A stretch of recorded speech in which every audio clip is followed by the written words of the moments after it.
Hoja más entre los pendientes de la jornada, pero el traslado sería la mañana siguiente. Había lista de espera.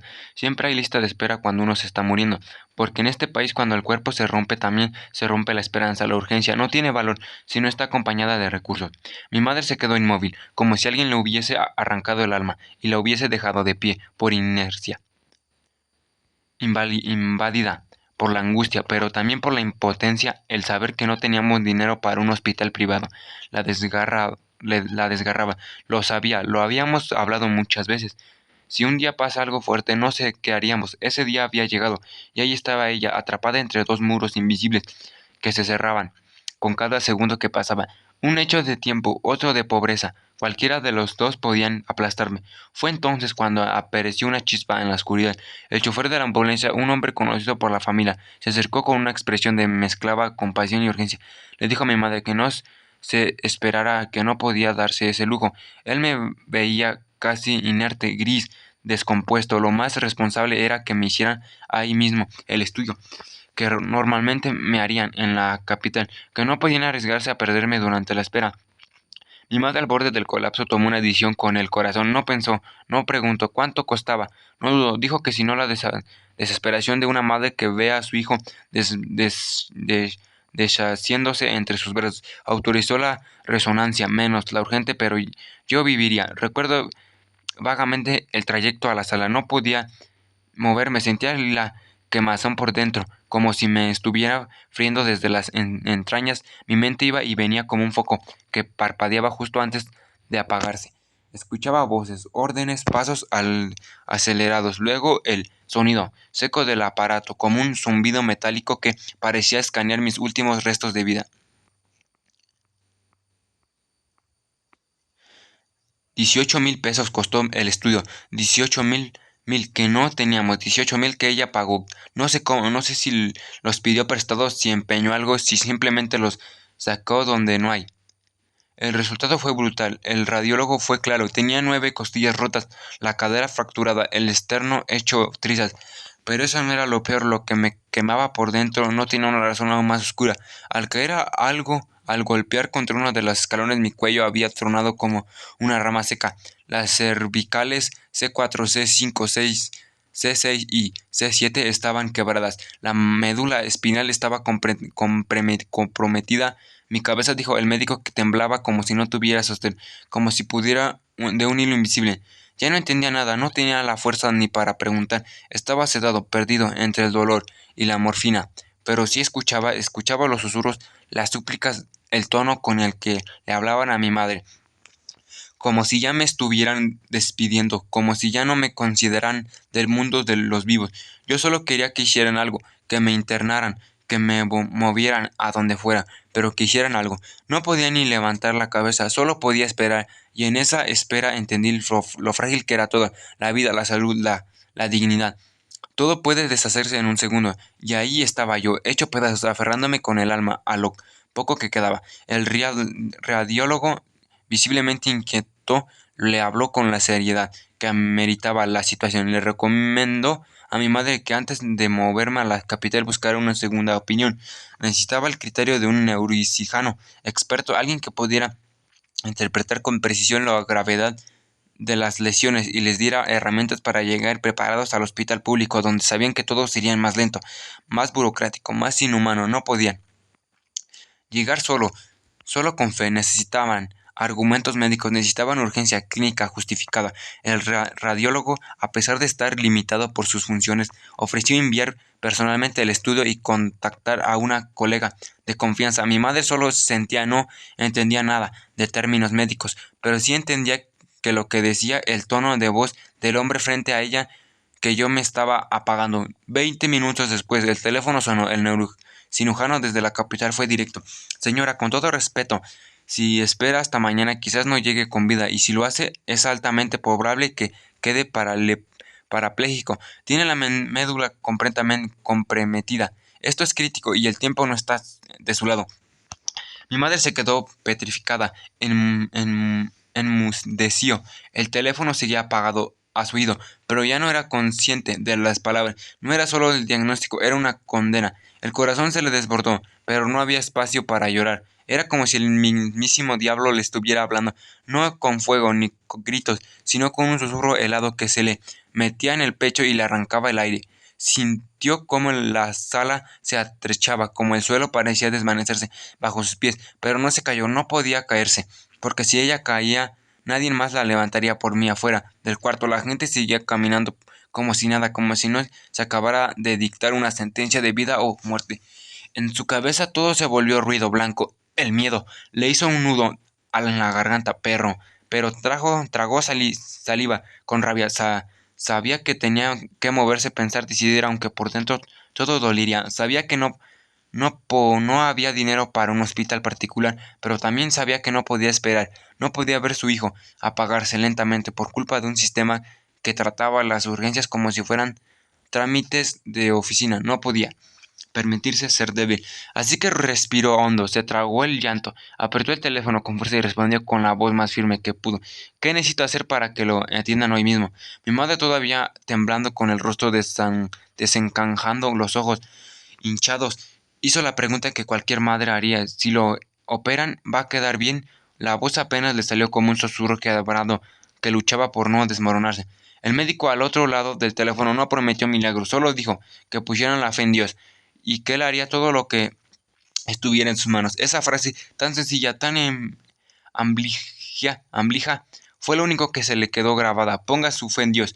Y luego la cifra: me dio 1 millón de pesos, un número imposible de alcanzable. Yo, que lo había perdido todo, que venía de ver mis sueños hecho pedazos, que ni siquiera podía sostenerme de pie. Medio millón por un intento de sobrevivir, por un aparato de titanio que irá dentro de mi cuerpo, justo debajo de mi cabeza, como una estructura de metal que estuviera lo que la caída casi destruyó. Medio millón por la esperanza de no quedar paralítico, de no morir. Mi madre se desplomó por dentro, pero su rostro permanecía firme, porque las madres tienen ese poder brutal de descomponerse por dentro y seguir de pie por fuera, ¿no?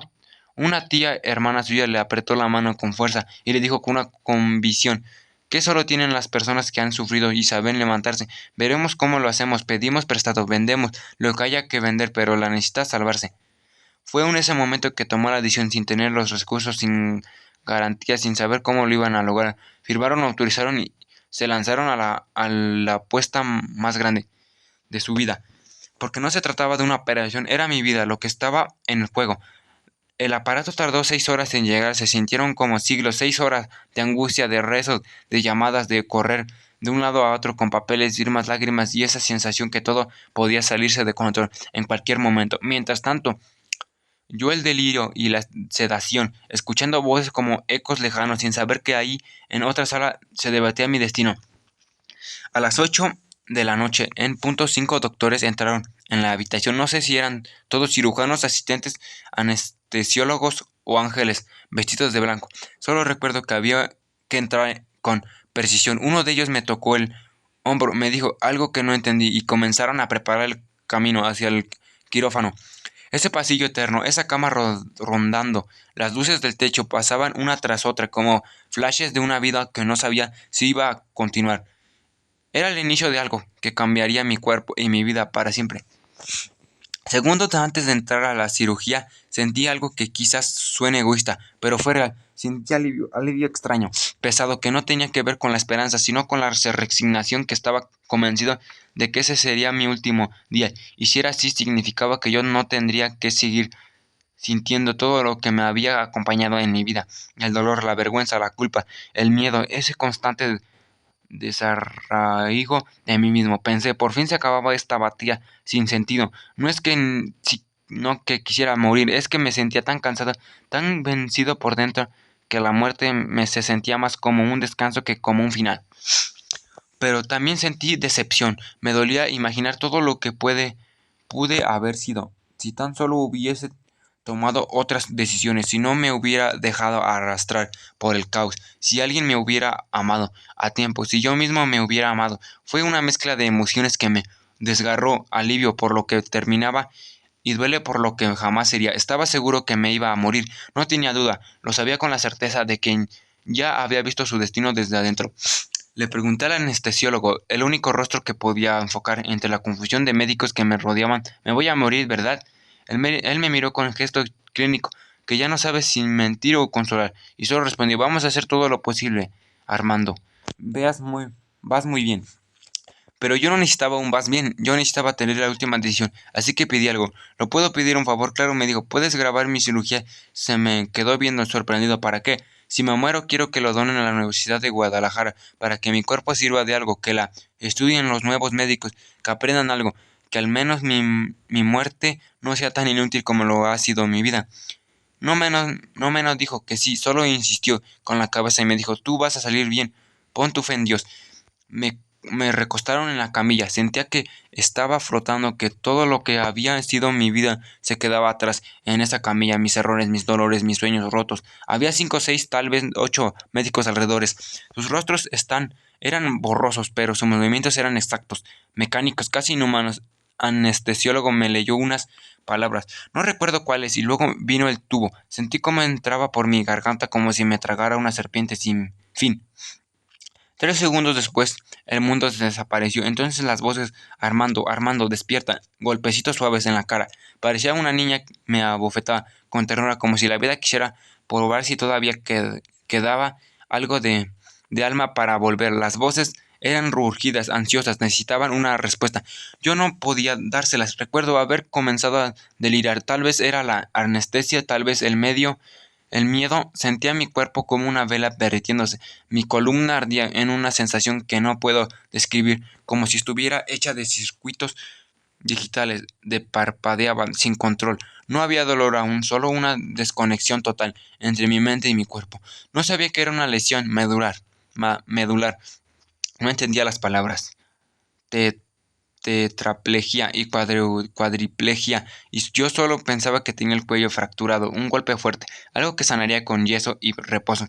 Jamás pensé que esa sería mi nueva vida. Con el paso de las horas la anestesia comenzó a ceder, y el dolor llegó como una bestia. Cada parte de mi cuerpo dolía con un ardor profundo. Estaba medio despierto, medio dormido, como si flotara entre dos mundos. En ese estado, mi hermana Cecilia, la del medio, la que siempre ha tenido una calma que no se quiebra fácilmente, me dijo lo que tenía: 9 costillas rotas, la cadera fracturada, el esternón, pero no me dijo la verdad completa.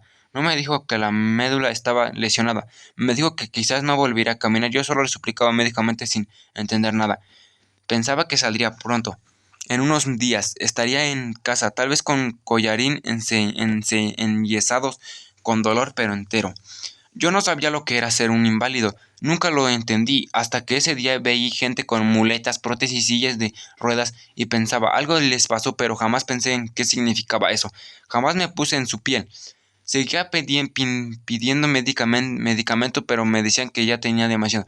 Cada 10 minutos entraba el doctor con ese pequeño martillo en la mano. Me golpeaba en las rodillas, en las manos, en los pies. Yo no sabía para qué, no entendía. Lo de los reflejos, solo veía su mirada llena de preocupación. Ahora sí que buscaba señales. Trataba de encontrar algo que le dijera que no estaba todo perdido.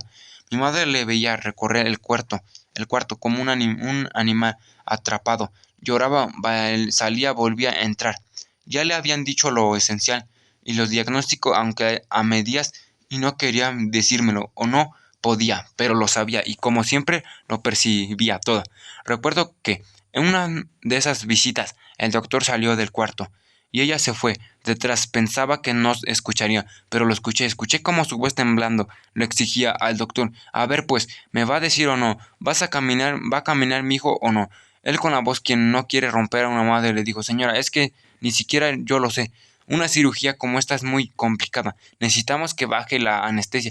Está muy sedado. Hay ciertos reflejos, pero no sabemos cuánto va a recuperar. Incluso podría perder la capacidad para controlar el colon, la orina, o podría quedar parapléjico de por vida. Y ahí mi madre se derrumbó.